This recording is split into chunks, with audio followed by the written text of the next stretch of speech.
Wow.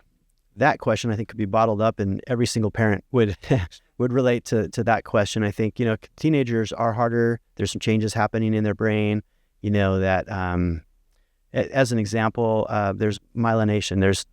Think of like wires in our brain. Think of wires, and that's the connections, the axons, and those wires connecting everything together. Well, then there's the it's called the myelin sheath, but it's like the wiring, the plastic coating that goes around the wires. Well, the brain is myelinating significantly during the teenage years. There's changes going on, hormonal changes. There's all kinds of changes going on. That myelination is happening at a much faster pace than before, and but their brain is not matured yet, and it matures slower for boys than it does for girls. Fully myelinated, fully matured by the time for boys, it's usually about 30 years old. For girls, it's usually around 22 years old.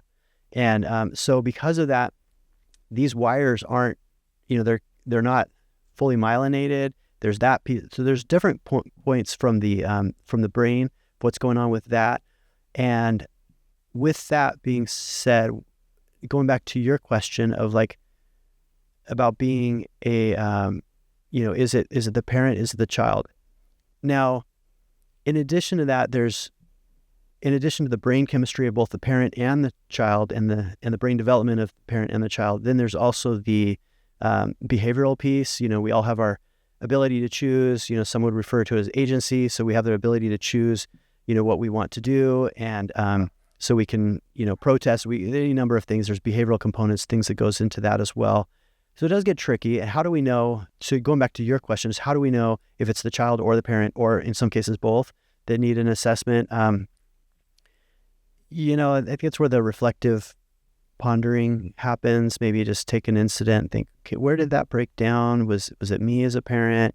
Was it the child? Is it both? Because a lot of times there's both, usually it's probably both, because the dynamics of a family, things just kind of develop as they do.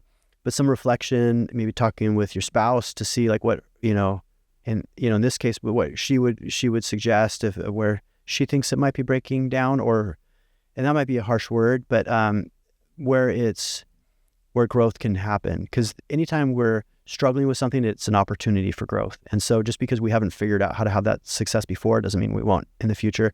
And going back to your question, I think it's, you're on the right track for even asking that question, and then follow your intuition to find a solution.